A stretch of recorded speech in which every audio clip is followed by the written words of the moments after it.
The kitchen smelled like burnt toast and rain, and the microwave clock blinked 6:38 a.m. when Evelyn Moore stood barefoot on the cracked linoleum, her fingers gripping the faded edge of the counter so tightly her knuckles turned bone white. As if letting go would mean falling apart for real this time, and not just in her mind. The baby monitor crackled behind her. The sound of her daughter Ellie humming off-key while coloring in her room brought a bittersweet ache to Evelyn's chest. But it couldn't silence what she had just overheard.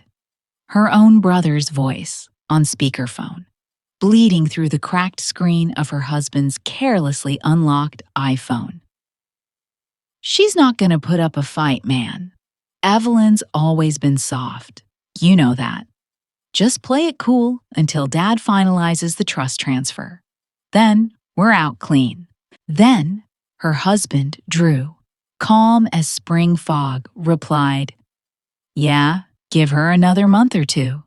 Maybe I'll even pretend to try for another baby. She still thinks we're healing." Evelyn's stomach twisted violently, bile rising up the back of her throat as if her whole body was rejecting everything it had believed for the past 10 years. Her brother, her husband, a plot against her. For the inheritance her father hadn't even officially passed on yet. But they knew it was coming. She stared at the empty coffee mug in the sink, remembering just 2 hours ago Drew had kissed her cheek and whispered, "You're doing better these days. I'm proud of you." The betrayal felt like acid under her skin, and yet she didn't cry. Not this time. Something in her stilled like glass freezing mid-shatter. If you've ever had your breath stolen by the people you trusted most, tell me in the comments what you would have done in that moment. And before we go any further, I'd love to know, where in the world are you watching from? Drop your country below. It's always incredible to see this global family come together through stories like this one. And if this is your first time on our channel, welcome. You're not alone. Make sure you hit that subscribe button so you don't miss more stories like Evelyn's, because this one's going to leave you speechless. Now, back to it. Evelyn wiped her hands dry on the dish towel like she had a million times before. But this time, her fingers were steady, her spine straighter, her breath slower. She didn't know exactly how, but one thing had snapped into perfect clarity. If they wanted to erase her, they'd better pray she stayed broken. Because if she got up from this, she wouldn't just take back what they tried to steal. She'd make sure they remembered the day they underestimated her for the rest of their miserable lives. The letter came a week later, slipped through the door with a casual thud that felt anything but ordinary.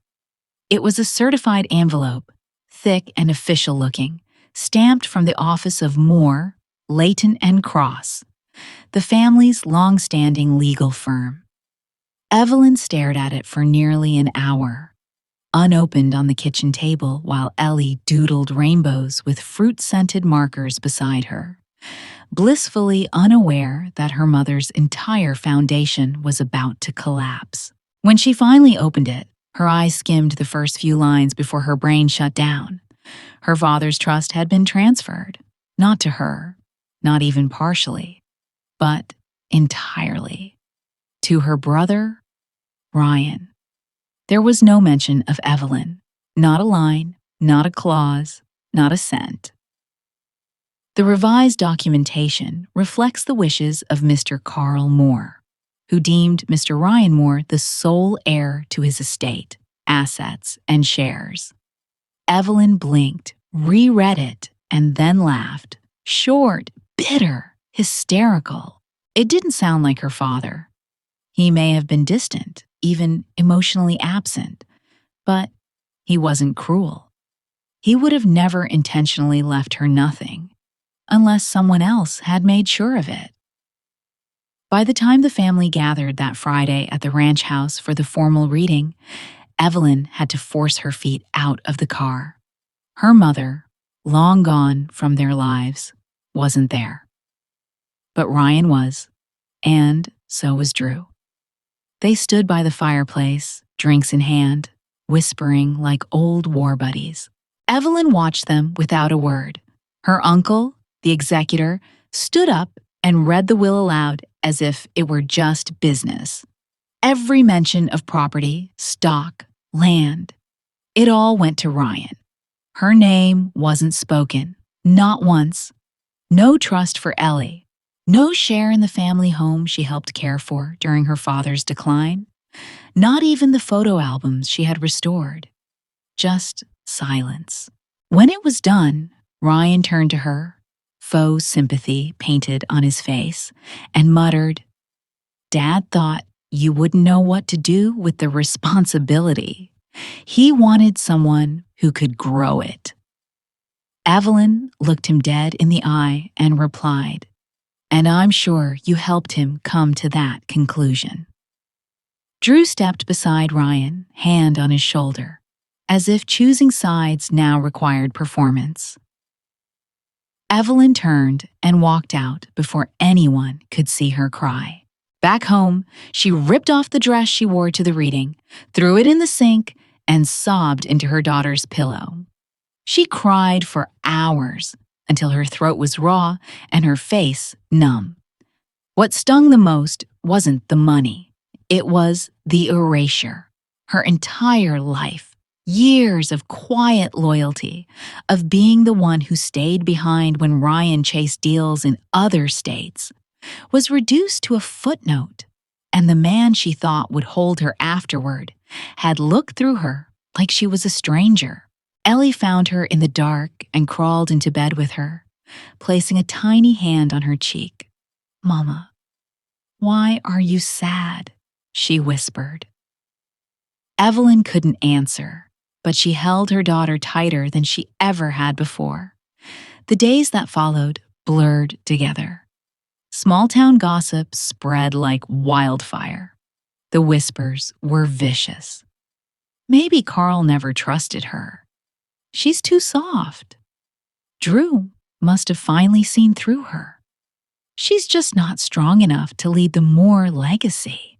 Evelyn began to avoid the local grocery, deleted her Facebook, and turned her phone face down on silent. But silence didn't mean numbness. Inside, something burned. Grief turned to disbelief. Disbelief slowly turned to clarity. Clarity curdled into rage. One night, after Ellie fell asleep beside her on the couch, Evelyn reopened the legal envelope and this time read every single word. She scribbled notes in the margins. She highlighted inconsistencies. She made a list. Because Evelyn had finally stopped asking why. Now she was asking, how do I fix this? And who's coming with me when I do? Evelyn began her plan with one simple step. Stop hiding. It started with opening every drawer her father had once forbidden her to touch. There, buried under a stack of old land deeds and church newsletters, she found an antique brass key, unlabeled, heavy, important. She remembered the old safety deposit box he used to mention in passing, always dismissing it when she asked. That same week, she found a faded business card tucked inside one of his old books on cattle breeding. Laura Gibbons, senior paralegal, Moore, Layton, and Cross. Evelyn had seen Laura before, her father's longtime assistant, the woman who typed every document, answered every call, and had once slipped her an extra cookie during a meeting when she was 12. She hadn't been at the will reading. Evelyn tracked her down at a retirement community just outside of town. Laura was thinner now, her voice raspier, but her eyes, sharp and suspicious, still scanned Evelyn with familiar clarity. At first, she refused to speak. "I don't meddle in family fights," she said, watering a row of drooping petunias on her small porch. But when Evelyn gently handed her a copy of the final will and pointed out the handwritten initials in the margin, not her father's handwriting, Laura's hands stopped moving. "That's not Carl's signature," she murmured. "He was left-handed. This stroke pattern is right-handed." She agreed to meet again the next week. Evelyn felt the first real crack in the wall. At the same time, Evelyn needed someone who understood the legal system, someone she could trust. She remembered a quiet, soft-spoken man who ran the used bookstore downtown, James Callahan, a former corporate attorney who left city life behind after losing his wife to cancer. He had once offered Evelyn help during a charity auction when her card declined, paying without question and saying, "Don't worry, karma circles back." She found him one morning reshelving hardcovers with a pencil behind his ear. When she explained what had happened, he didn't look surprised. He nodded slowly and said, "You're not the first woman in this town to be erased by the powerful, but maybe you'll be the last if we do this right." Over cups of stale coffee, they began drafting a plan, quietly, methodically. At home, Evelyn transformed her kitchen table into a command center. She marked documents with Post-its, traced timelines, printed bank transactions, and organized records by color. She created a spreadsheet of dates, inconsistencies, notary errors, and names. Dozens of names. Her daughter Ellie would sit across from her coloring mermaids while Evelyn typed like her fingers were chasing justice. In the evenings, she started volunteering at the Free Women's Clinic, filing paperwork and restocking cabinets. Not for money, but because she needed to remember what she was capable of. One night, a woman approached her after hours and whispered, "My husband cut off my bank card. Can you help?"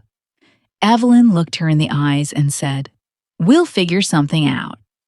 For the first time in weeks, she felt useful again. One day, James arrived with a flash drive. "Laura just sent me this," he said. Inside were scans of handwritten memos, audio recordings of her father discussing trust terms, and a draft of an original will dated 2 years earlier, one that split the estate equally between Evelyn and Ryan, with a separate trust for Ellie. The file was marked preliminary, client review only. "This was never filed," James said, brows drawn, "and your father's handwriting matches this draft. We'll need a forensic specialist." Evelyn sat still, jaw clenched, eyes burning, not from fear now, but from confirmation. The theft wasn't just emotional. It was legal, strategic, cold, and she wasn't going to let it stand. She kept quiet. She smiled when she passed Ryan at the grocery store. She let Drew believe she was grieving in silence. But underneath that calm exterior, Evelyn was preparing a case so airtight it would drown them all in their own paperwork. For years, she had accepted being the quiet one. Now, her silence was her sharpest weapon. It started with a silence that felt too deliberate. James had filed a formal inquiry with the probate court to request review of the original will, citing irregularities and presenting early handwriting analysis. But weeks passed and no response came, not even a courtesy call. When he finally went to check in person, the court clerk claimed no such request had been logged. "Try again," she said flatly, not meeting his eyes. Evelyn knew immediately. Someone was interfering. She didn't have proof yet, but she knew the signs. Paperwork disappearing. Responses delayed. People who once nodded to her at the gas station now looking away, like she carried a disease. Then came the vandalism. She walked out to her car one morning, her daughter strapped in her booster seat behind her, and saw all 4 tires slashed. A single word was scratched into her hood. Enough. James insisted she file a police report, but she knew it wouldn't go far. There's no cameras, the officer said. Could have been teenagers. Evelyn didn't push. She simply took a photo, quietly texted it to herself, and emailed it to James and Laura with the subject line, "Our silence is loud now." But even she couldn't suppress the chills climbing her spine. Then came the phone call. She had just sat down for dinner when her phone rang. Unknown number. "You need to stop digging," a man's voice said calmly. "You don't want Ellie caught in the middle of all this." The line went dead. Evelyn's fork clattered to the plate. That night, she barely slept. She moved Ellie's bed into her room. She placed a metal baseball bat beside her nightstand. And, in the morning, she drove to the clinic like nothing had happened. But the next blow was one she didn't see coming. The clinic director called her in, red-faced and stammering. I'm so sorry, Evelyn. We're being told to let you go. Donations dried up. We can't cover unpaid volunteers anymore." Evelyn asked, "Who told you?" But the woman only looked down. She knew. Ryan had once served on the clinic's advisory board. It was his doing. Her small sanctuary, gone. She sat in her car afterward and finally cried. Not because of the job, but because it felt like everything she tried to rebuild was being knocked down by invisible hands before she could even steady it. That evening, James came by, visibly shaken. "They called me too," he said. "Tried to buy me off with a fake consultant contract. I refused. And then, this." He showed her a letter from the state bar. A fabricated complaint had been filed, accusing him of misconduct on an unrelated case from 5 years ago. Evelyn's stomach dropped. "They're trying to take your license." James nodded. "They're getting desperate." For a moment, Evelyn considered stopping, just walking away, packing up Ellie and moving to another state, leaving the town and the legacy and the pain behind. But that night, Ellie showed her a drawing. Evelyn, in a cape, standing between her and a shadowy figure with red eyes. "You're the superhero, Mama," she whispered. Evelyn kissed her forehead, then walked to the kitchen and opened her father's old cigar box. Inside was the brass key. She held it up to the light. "No," she said aloud. "We keep going." Laura responded to her email the next day. "I found something else. Come tomorrow." Alone. Evelyn knew things were about to escalate, and she was ready. The Founders' Day Charity Gala was the town's most glamorous night of the year. A swirling, superficial sea of pearls, clinking glasses, and fake kindness set under chandeliers donated by the bank. This year, it was held in the historic courthouse ballroom, now converted into an event hall. Evelyn arrived 30 minutes late, unrecognizable. Her chestnut hair was pulled into a low, polished twist. Her tailored navy dress hugged her frame like she owned the room. She didn't wear much makeup, just enough to hide the months of sleepless nights. James walked beside her in a dark blazer and quiet pride. Whispers rippled the moment she entered. "Is that? What's she doing here? I thought she'd moved." But Evelyn didn't flinch.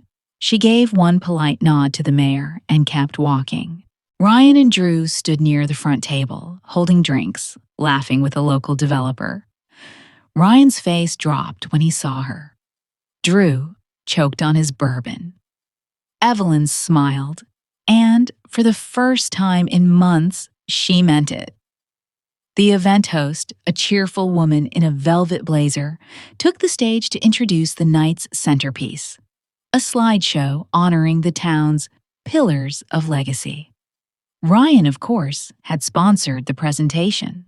But as the lights dimmed and the projector clicked on, something changed. Instead of the smiling photo of Carl Moore's cattle ranch, a black screen appeared, then a title card. The truth behind the legacy, what was meant to be buried. Murmurs erupted. Ryan stood up, but the remote in his hand no longer controlled the feed. Evelyn had already switched it. What followed was a carefully edited, time-stamped, and legally verified exposé. First came the scan of the original will, splitting the estate 50-50 between Evelyn and Ryan. Then, a handwriting analyst's report stating Carl Moore's signature had been forged on the final document. Then came the audio, her father's voice, gravelly and slow but unmistakable, played over the speakers. "I want both my kids taken care of. Evelyn's been here every day. Ryan's a good businessman, sure, but Evelyn's got the heart.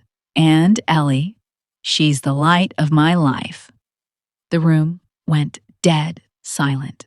Next appeared a spreadsheet showing large cash withdrawals made from Carl's private account, after his signature began to suddenly shift in handwriting. Drew's name appeared on several internal transfers, one of which led to a business account under a company Ryan had registered under an alias. And then came the final blow, a secret recording, legally captured by Laura during a private meeting 3 months before Carl's death. "Ryan, she's too naive. She won't even look into it. Once Dad's gone, we push it through. She'll cry for a few weeks and get over it. Drew, I'll keep her distracted. That's the whole point of marrying her, wasn't it?" Ryan laughs. "Exactly. We take it, sell it, move on." Drew, "What if she finds out?" Ryan, "She won't. She doesn't have it in her." The gasps were audible. A woman in the back said, "Oh my God." Someone else whispered, "She was right all along." Ryan lunged toward the stage, trying to yank the laptop, but James calmly stepped between them and handed over a court order. "This evidence is being submitted for review in tomorrow's emergency probate hearing," he said loudly. "Interfering now is obstruction." Drew tried to speak, his face pale and sweating. "Evelyn, wait, we can talk." But she didn't look at him. Instead, she walked to the mic. Her voice didn't shake. "For years, I stayed quiet because I thought kindness was enough. I thought if I worked hard and loved hard, I'd be treated fairly. But some people don't recognize goodness unless it benefits them. I was told I was weak. I believed it. For a while. But tonight isn't about revenge. It's about truth. Because Ellie deserves to grow up in a world where people can't just erase someone else because they're quieter, softer, or not politically connected. You tried to bury me, but I was a seed. And I grew. The crowd stood in stunned silence, unsure if they were supposed to clap or cry. But from the middle of the room, Ellie's small voice rang out, "Go, Mama." And that broke the dam. The room erupted in applause, messy, emotional, cathartic. Drew walked out without a word. Ryan followed, face flushed with humiliation. Evelyn stood still, her daughter running into her arms as cameras clicked and local reporters whispered about legal follow-ups and town history changing overnight. She didn't need revenge. She had something better. a voice that could no longer be stolen. By the following week, the town's courthouse doors opened for an emergency probate hearing. Journalists stood shoulder to shoulder outside, while townspeople whispered from across the street, pretending they just happened to be there. Inside, Evelyn sat next to James in the second row, hands folded, expression calm. She wore the same navy dress from the gala, not to be dramatic, but to remind everyone who she had become. Across the aisle, Ryan's lawyer scrambled to file a motion for delay, citing emotional distress and improper evidence presentation. The judge disagreed. Everything Evelyn and James submitted had passed through the proper channels by then. The handwriting analyst's sworn affidavit, Laura's testimony, the verified original draft of the will, the financial transfers, the recordings. It took only 30 minutes for the court to order a temporary freeze on all assets and open a full fraud investigation into Ryan Moore and Drew Whitaker.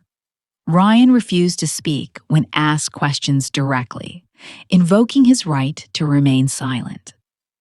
Drew, however, tried to spin a narrative of manipulation, claiming Ryan had pressured him and lied to both of them.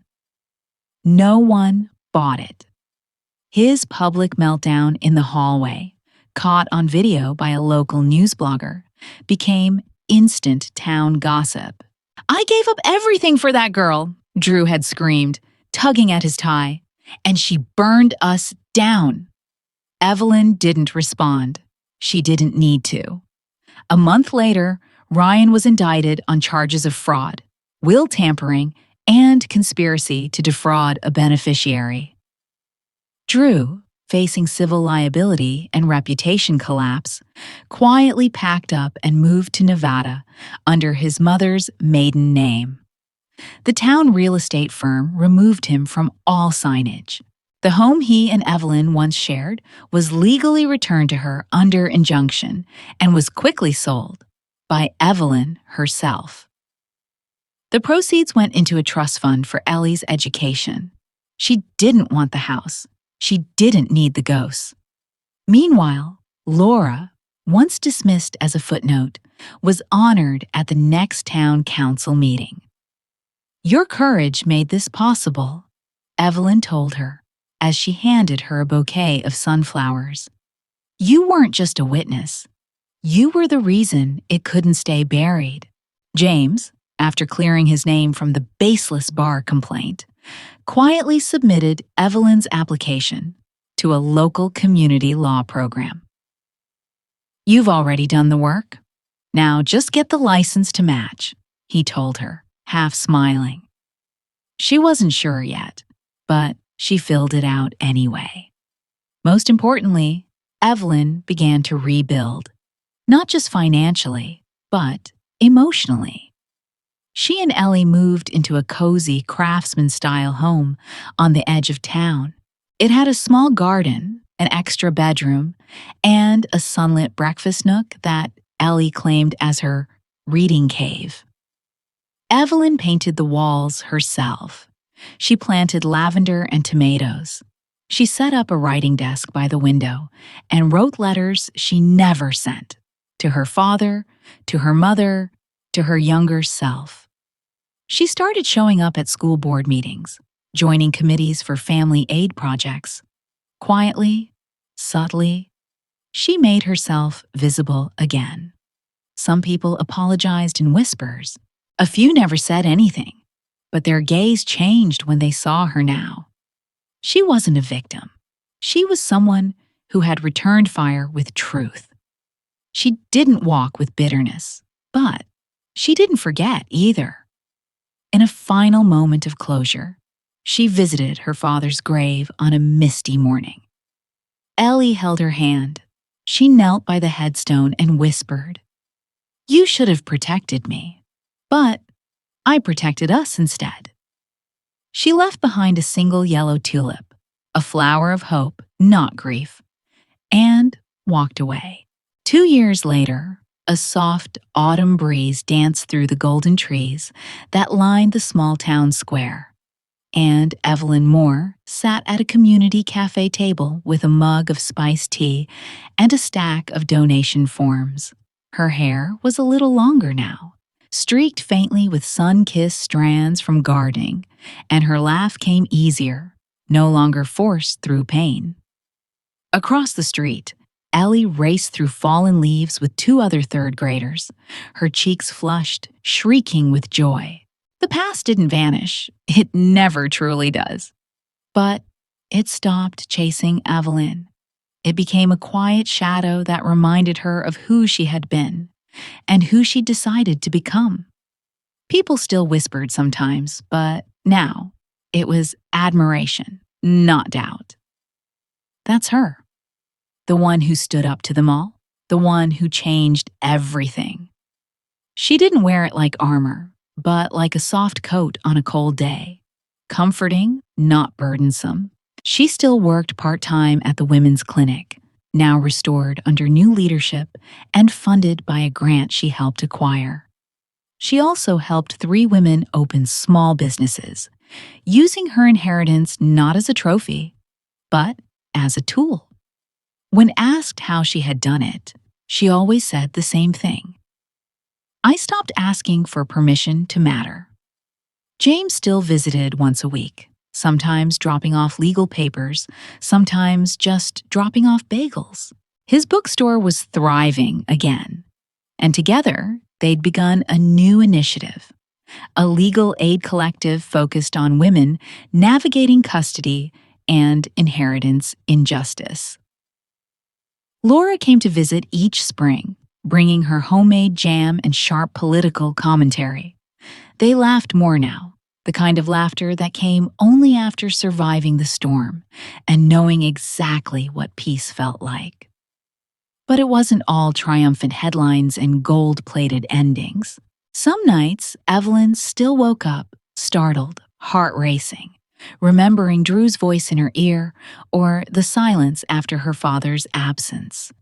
But instead of fear, she now responded with breath, deep, grounded, and steady. She'd sit in the kitchen, write in her journal, and remind herself that healing isn't a line, it's a spiral.